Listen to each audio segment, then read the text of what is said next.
श्रीलंका में आज भी रामायण से जुड़े कई ऐतिहासिक स्थल मौजूद हैं जो बीती हुई रामायण काल के इतिहास की गवाही देती हैं। इस बात को तो सभी जानते ही हैं, जब भगवान राम और लंकापति रावण का युद्ध हुआ था तो भगवान श्री राम के हाथों लंकापति रावण का वध भी हुआ था और रावण के अंतिम संस्कार के लिए उसके शव को उसके भाई विभीषण को सौंपा गया था। विभीषण को लंकापति रावण का शव सौंपे जाने के बाद क्या रावण का अंतिम संस्कार हुआ था या नहीं, इस बात को कोई नहीं जानता।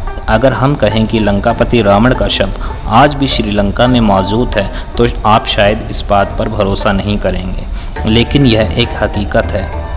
कहते हैं भगवान राम के हाथों युद्ध में मारे जाने के बाद कुछ राक्षसी कबीले के लोगों ने रावण की लाश को मम्मी बनाकर अपने पास रख लिया था, इस उम्मीद में कि एक दिन लंकापति रावण फिर से जिंदा हो जाएंगे। अगर रिसर्चर्स का भी यही कहना है कि आज भी रावण की मम्मी श्रीलंका की राणागिल गुफा में सुरक्षित है। इस बात को करीब 10,000 साल हो चुके हैं। आज हम आपके सामने लंकापति रावण का वो राज खोलने जा रहे हैं जिसका जवाब 50 सालों से खुद श्रीलंका की सरकार खोज रही है। हेलो दोस्तों, मैं प्रदीप, आप देख रहे हैं द हॉरर्स नाइट्स। आप अगर इस चैनल पर नए हैं कृपया चैनल को सब्सक्राइब करना मत भूलिएगा। तो चलिए शुरू करते हैं।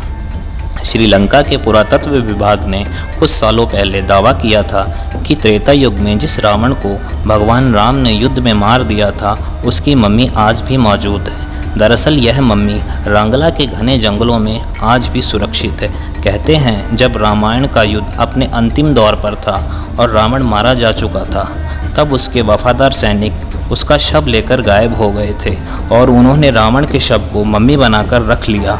रांगला के घने जंगलों में 8000 फुट की ऊंचाई पर एक गुफा मौजूद है जहां रावण ने तपस्या की थी। कहा जाता है कि इसी गुफा में रावण की मम्मी सुरक्षित है। रावण का शव जिस ताबूत में रखा गया है उस पर एक खास किस्म का लेप है जिस पर हजारों वर्षों से वह सुरक्षित है। इस ताबूत की लंबाई 18 फुट और चौड़ाई 5 फुट है और यह भी कहा जाता है कि इस ताबूत के नीचे रावण का बेशकीमती खजाना भी दफन है।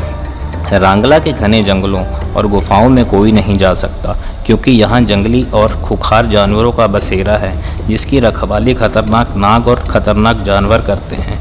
पुराणों में लिखा है कि रावण त्रेता युग का सबसे शक्तिशाली राजा था और भगवान राम की पत्नी सीता को हरण कर वह लंका ले गया था। इसीलिए राम और रावण का युद्ध त्रेता युग में हुआ था, जिसके प्रमाण आज भी श्रीलंका में सुरक्षित हैं।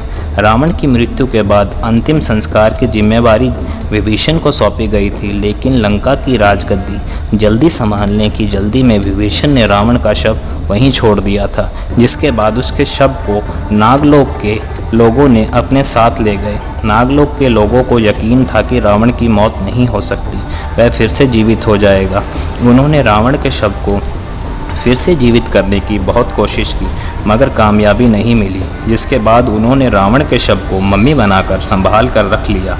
श्रीलंका में रामायण रिसर्च सेंटर और वहां के पर्यटक मंत्रालय ने मिलकर रामायण से जुड़ी ऐसी 50 जगहों को खोज लिया है जिसका पुरातात्विक और ऐतिहासिक महत्व है और रामायण में भी जिक्र किया गया है। अब वहाँ की सरकार इसे पर्यटक के रूप में विकसित करने की योजना बना रही है, जिसमें भारत भी इस योजना में उनकी मदद कर रहा है। आज के लिए बस इतना ही। अगर वीडियो पसंद आया हो तो इसे लाइक और शेयर करें और हमारे चैनल को सब्सक्राइब करें। नमस्कार दोस्तों, थैंक यू।